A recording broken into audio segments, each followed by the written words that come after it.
Hello everyone and welcome back to Game 2 of this series between MorroW and his Terran opponent iEchoic. iEchoic falling in the first game to MorroW with some terrifying macro on Metalopolis, spamming bases like their hatcheries, and really showing that he has a commanding understanding of this Terran versus Terran matchup. So the pressure is definitely on for iEchoic, needs to win this game or he will be eliminated, won't be moving on to the final qualifying round. And we are here on Lost Temple.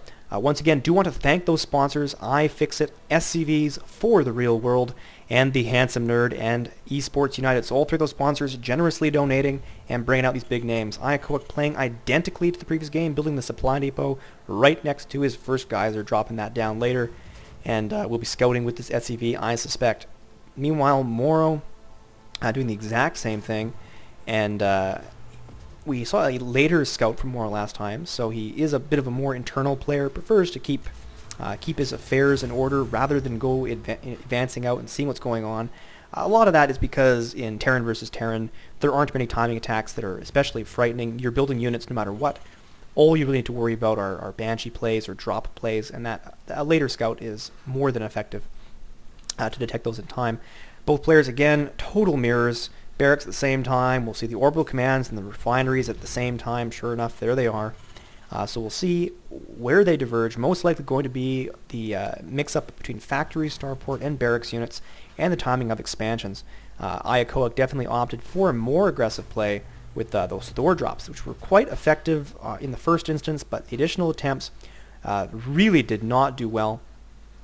And MorroW certainly denied it beautifully and was able to hold on to that expansion. So I wouldn't be surprised if we see another economic game from MorroW. He certainly does not seem interested in trying to go for fast wins against his opponent. He's comfortable allowing his excellent macro play to propel him into a commanding lead later in the game. You see he's grabbing supply depot once again at that popular Reaper pop-up point. Doesn't want those Reapers to jump in his base like last time, and is able to deny this SCV to an extent. The SCV does get inside, sees the orbital command, sees the refinery, sees nothing out of the ordinary. So this SCV not killed and not really denied the scout. Meanwhile, MorroW has not found his opponent's base. We'll find it very soon. There are no Marines yet, I believe. I'm totally wrong about that. There are Marines, I just don't see them quite yet, for iEchoic. And he is trying to deny that scout, and it looks like he has been successful. This SCV not going to be making it inside once again, so MorroW is going to be playing blind. Didn't cause him much trouble last time around, shouldn't cause many trouble this time around, and iEchoic about to lose this SCV, and MorroW is content to take this tower and enjoy the vision it entails. We do have the faster factory once again, and a Reaper from iEchoic. I really can't agree with this decision. The 50 gas really slows down the tech, and the Reaper was so ineffective last time, largely because the map was not favorable to it. You can only approach from the base here. There's no backdoor Reaper jump up like here. So it'll be impossible for the Reaper to get inside without being detected once again. It is a good scout, but the 50 gas does really hurt. So both players are happy to control their towers. We are seeing a bunker going up for iEchoic, probably feeling a little bit uncomfortable. Part of that is he's building this factory way in the corner away from scan range, and I imagine he's planning some sort of starport follow-up that he wants hidden. Sure enough, there's the starport. It is, however, fairly far behind MorroW's. MorroW's also sort of tucked away. Tech lab going up for the factory, probably destined to go for the starport, just like last time for that fast Banshee opening. Will we see a liftoff and a switch? Any moment now. It looks like yes, we are going to be seeing Banshees once again from MorroW. And this Reaper getting ready to do his scouting run. He might be successful. These Marines are in a good position to intercept it. So he is getting inside, sees that flying factory. The Marines do get some shots off on the Reaper. Reaper does not, I'll confirm that, does not see the starport with the Banshee. This time the Banshee's getting cloak. So iEchoic really needs to get turrets and an engineering bay. There is the engineering bay. I guess he just assumed it would be there. We are getting a scan down, so MorroW a little bit worried about not seeing his opponent's base, and that nice placement, keeping the buildings down here, has helped him. He did hide everything, including this engineering bay, which will really do him well, because iEchoic will be able to produce those turrets, and MorroW doesn't know about it. However, both players going for the exact same opener, both with Banshees with cloak, and turrets are going up for iEchoic. No turrets going up for Mouse. The Engineering Bay, I call him Mouse, MorroW. Engineering Bay is later, so the Banshee probably going to be more effective for iEchoic than for MorroW. Both players do have a large number of Marines, but the Cloak is what it all comes down to, really. And these missile turrets will deny any harassment of the workers, but he will be able to kill off structures here and will force a scan. Banshee is on the way, but already a Raven on the way, so Raven plus Marines will deny that Banshee quite nicely.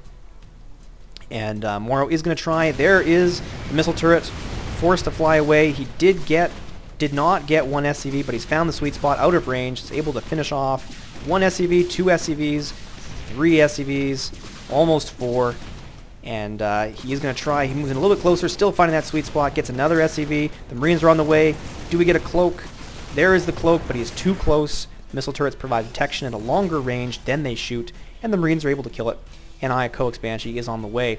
Unfortunately, he's going to find a whole pile of Marines and a Banshee, or rather Raven. Going to make it very hard for that Banshee to press out. Already a turret gone up for MorroW and that expansion on the way. So MorroW getting a much faster expansion than his opponent once again.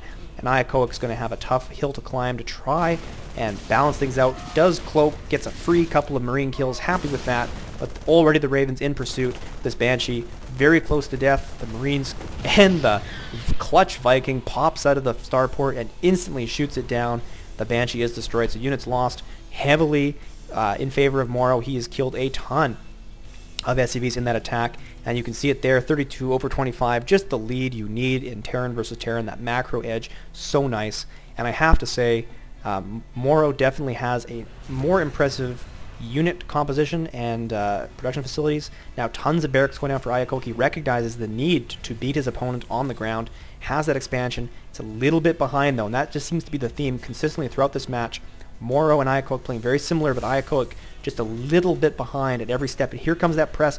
Viking tank Marines with Raven support. Not many forces here for iEchoic. His army is doubled in size. The bunker not going to go up in time. Two Marines and a Marauder just nowhere near enough. And where is the rest of his forces? They're up here in this bunker. And other than that, they don't even exist. This looks like it. This push probably going to break iEchoic. He's going to lose that expansion for certain. Just no way. No siege tanks in production. And there's just no way iEchoic could stop this. Forced to float away the command center and even loses a couple SCVs. That really hurts. This Viking more than happy to take some pot shots at the command center. And really MorroW has no need to press up this ramp right now. He probably will anyway, just because his army is so strong. He has vision, he has tanks. Sure enough, there it is, able to fire on that bunker. And even regardless of the micro advantage he has here, the production tab shows still tons of production, Banshees, siege tanks, and Marines, even the upgrades on the way. And sure enough, there it is, a Cloak Banshee inside the base of iEchoic, picking off SCVs, not enough energy for a scan, turrets not having enough coverage, and he is content just to pick off units for free with this Banshee and rally in more forces. iEchoic will eventually run out of minerals if he can't break free here, and just not going for those siege tanks, doesn't have the money, doesn't have the forces. He needs to only build Marines and Marauders, and they just won't cut it in the long run. And iEchoic recognizes it, calls the GG. MorroW is your winner. He is moving on to the final round of 8, where he will face, I'm not sure, but we'll find out. And the winner there will advance to the actual tournament. So well played by MorroW, certainly deserves the reputation he has, and well played by iEchoic getting this far, but really, MorroW is a brick wall you don't want to run into in any tournament. So well played by both players. Thanks for tuning in, guys. Thanks to those sponsors. And until next time, have a good one.